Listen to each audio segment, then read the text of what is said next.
Hello students, welcome to Real Academy. I am Shilpa Shantakumar dealing with social science faculty over here in this premises. Students, I am in front of you with a new exploring topic or a subject. When I am saying this, basically I meant to say I am talking about history. Yes, it is all about exploration, isn't it or not? It's all about the facts, it's about the past, it's about the events. So it can be anything.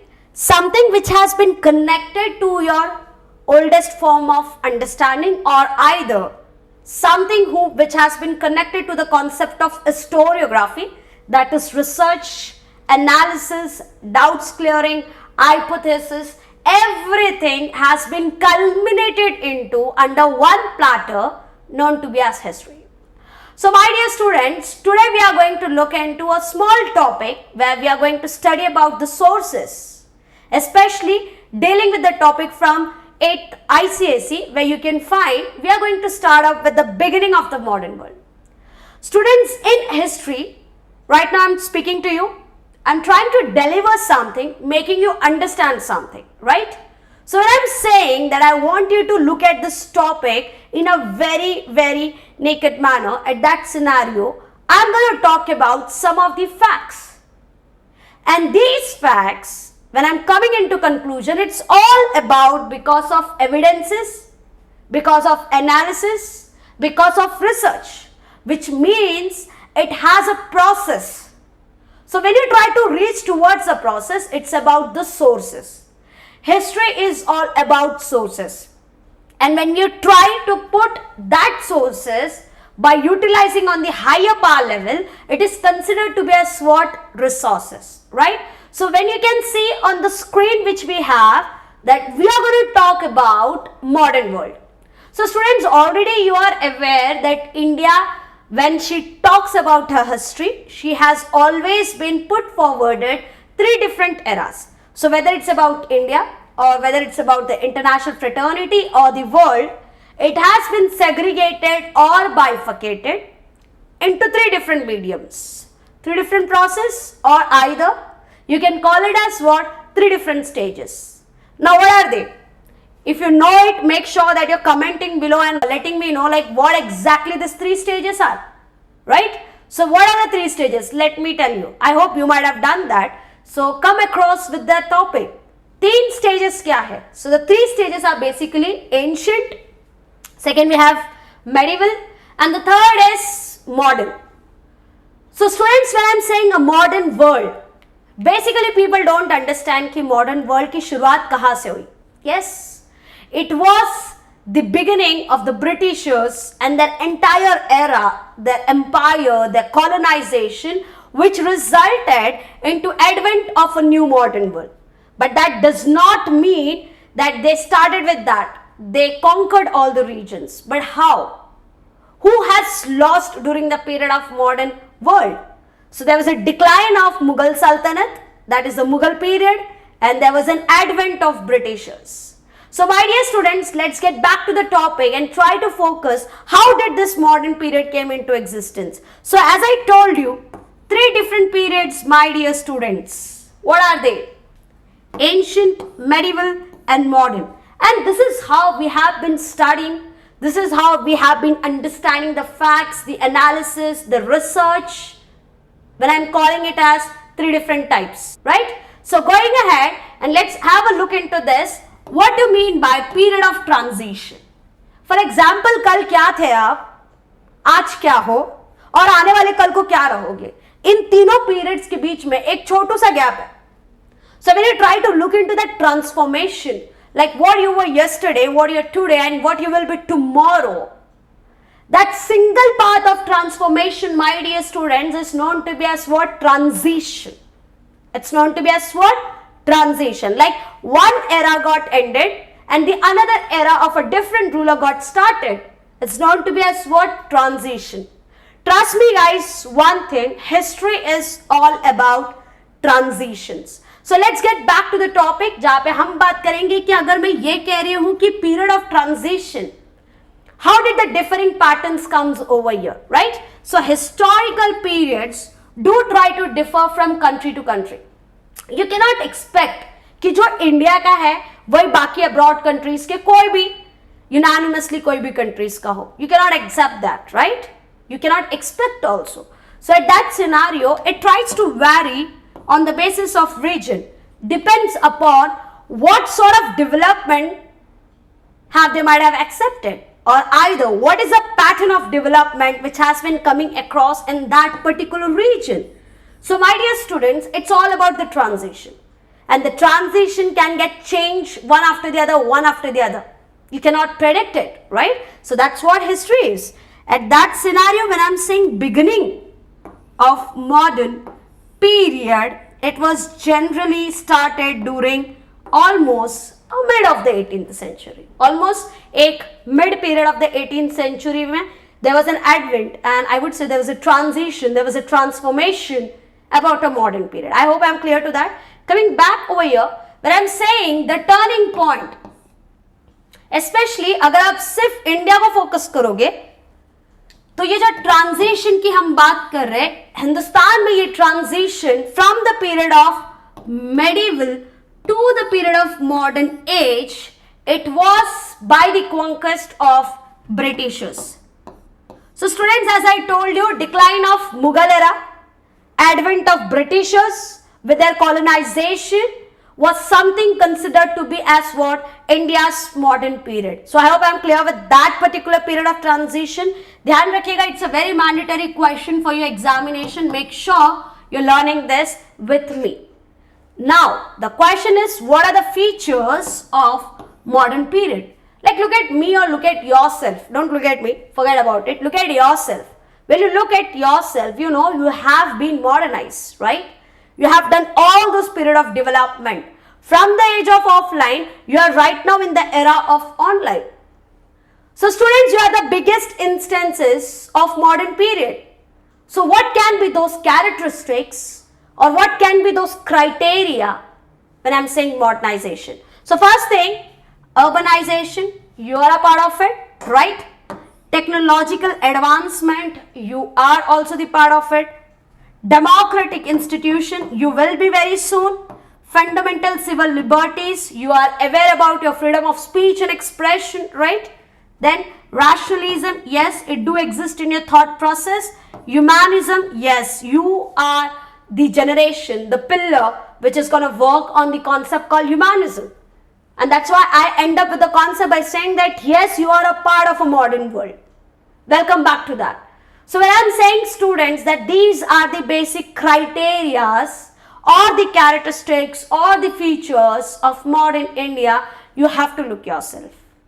So this is how the transition happened, and this is how you can call it as what? Modern era for India's transition. I hope I'm pretty much clear. Get back to the next, where, as I told you, if I say history, only one thing comes in my mind, past. अभी पिछले 2 minute में मैंने जो भी बात किया ना आपसे, जा चुका है वो, past बन चुका है. अभी मैंने आपको ये बताया था that there is a period of transition. It is a past because it has moved on. You getting it what I'm saying? So whether it's a second, whether it's a movement, whether it's a situation, anything, a time, a space, a transition, everything which passes out is known to be as history. So to understand what has happened yesterday and what is a part of today, you need to look into one thing, and that is known to be a source. And the source materials can be anything. Currently, I am utilizing my PPT presentation over here. This is my source to explain you, right? And when you're looking into this session, which means this becomes a format of audiovisual sources for you. And through these sources, you are trying to gain a knowledge, you're trying to gain an information. So students, you need to understand, we have different parts of sources. So whether it can be primary, whether it can be secondary, उसके अंदर और भी बहुत सारे आते हैं, जैसे कि written sources है, material sources है, oral sources है, and very newly in this era, we also have audio-visual sources. You can have a conversation right now with me. Like when you're watching this session, this video, you can drop your stuffs or you can drop your comments below it, which means I'm going to get live to you. So you can understand. we are a part of what? Modern India. You getting it what I'm saying? Yes. So let's get back to the sources. When I'm saying primary sources, it has been preserved in archives and museums. बहुत ही simple सा फंडा है कि जब मैं primary sources कहूँ, I meant to say it's about the first hand information. You go somewhere and you find something in your hand and it has a history behind it, that becomes a primary source. Very simple thing, very simple idea behind it. Something which you find it and you try to understand it, you try to analyze it. It's a first hand information known to be as what? Primary sources. And you can find such artifacts or such different sources which can be anything, but it has to be there in archival department or museums, right? So whenever you visit a museum, like I'm sure my dear students, you might have visited many of the different museums. अगर आपके पास ऐसा कोई आपके journey अभी तक के journey में, you might have visited somewhere, and if you have visited, please drop your experience or whatever you have watched in those different museums in the comment box. Make sure that you're coming and sharing your experience. Like I have so many students who have visited different parts of museums, right? In Maharashtra itself, or maybe it can be Mumbai. So wherever you have visited, make sure that you're trying to share your experience with me so that even I can share my experience with you. So awaiting for your comments in the below section. Coming back over here, original documents. So basically if I look into the British official records, like गोरे तो जा चुके हैं हिंदुस्तान को छोड़ते हुए, but जाते जाते कुछ चीजें हमारे लिए छोड़ गए थे. जो रिकॉर्ड्स थे, जो ऑफिशियल रिकॉर्ड्स थे, वो आज भी है हमारे पास in the archival department. So whenever we try to go through that resources, I would call it as resources because I personally believe any source which takes you to another level, which gives you a lot of information, that becomes your resources. So that's why I always come across with a term called resources. क्योंकि जो चीज आपके लिए फायदेमंद है ना, वो resource है. भले ही वहां तक पहुंचने के लिए आपने कौन से भी अगर सोर्स इस्तेमाल किया है, not a big deal, but you are able to get it in your hand, that's the biggest deal. So here when you look into this official records make us very clear, like what were the policies, how did they implement it. Like if I talk about land revenue system in India, so it was about permanent settlements, mahalwari, rayotwari, तो उनके जितने भी different details है वो इस records में मुझे मिल जाएंगे. And then what? I can grab a proper analysis, right? Coming back over here, literary works. It can be accounts of European residents, visitors and Indian officials, novels, plays, short stories, poems by British, Indian authors. So students, ये बोलने में कहीं पे मैं चूकने नहीं वाली हूँ क्योंकि ये बात बहुत सिंपल सी चीज़ है.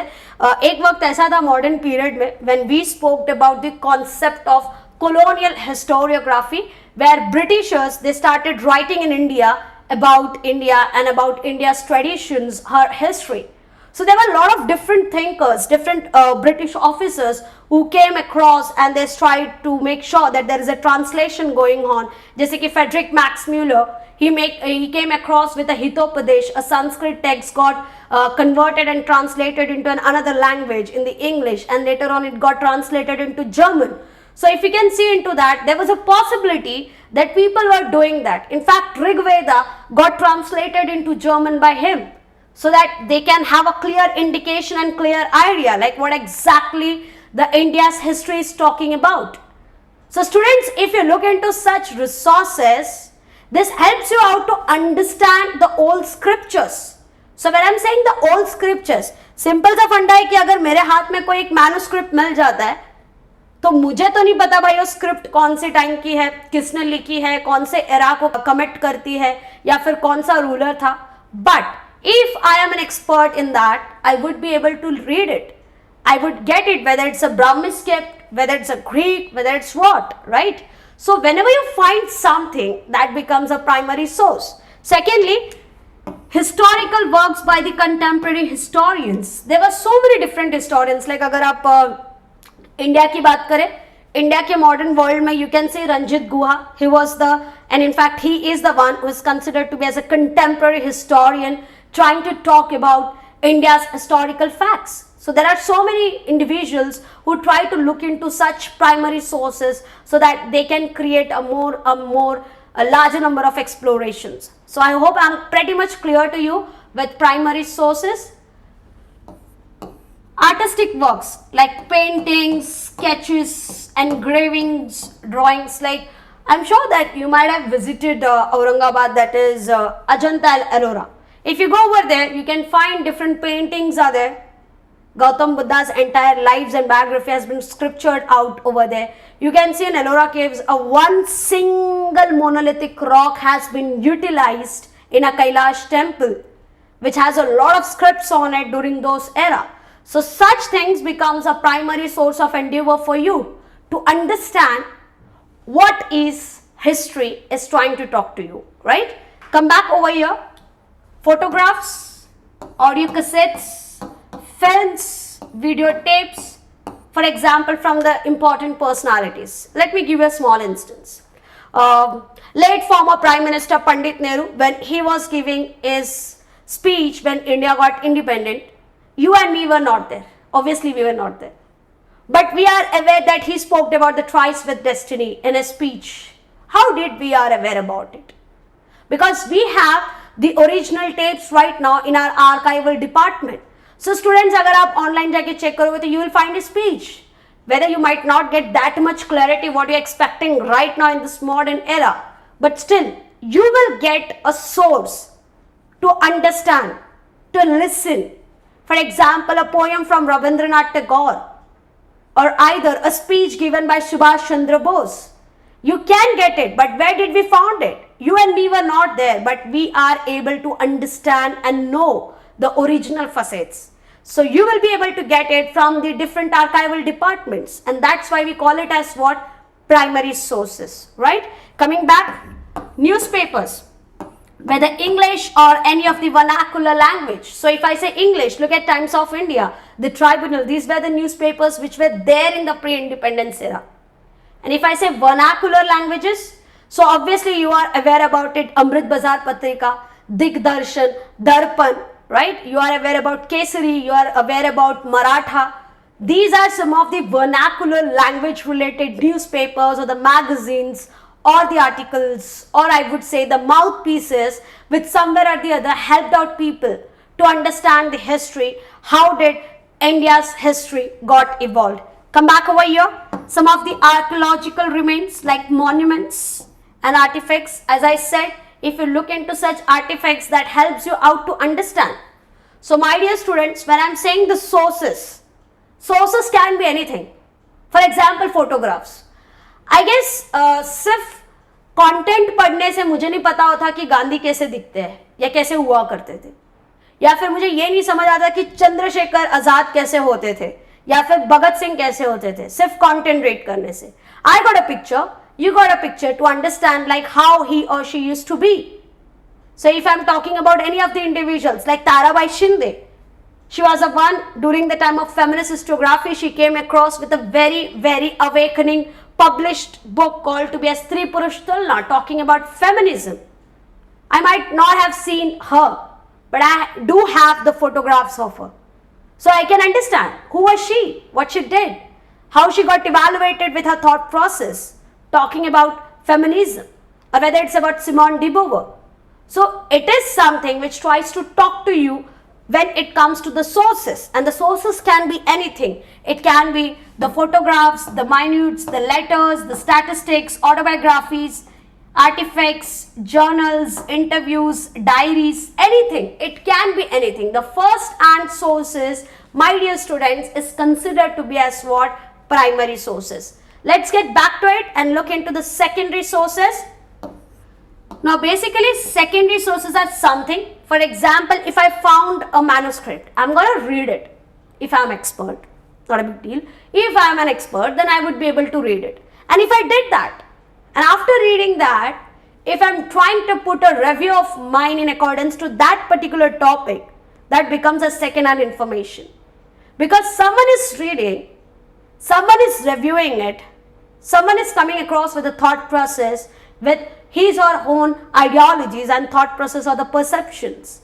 So at that scenario, the books, the reviews, the reports or the articles which has been written by the historians or the scholars who try to study, who try to research the primary source material, and they try to interpret the evidence.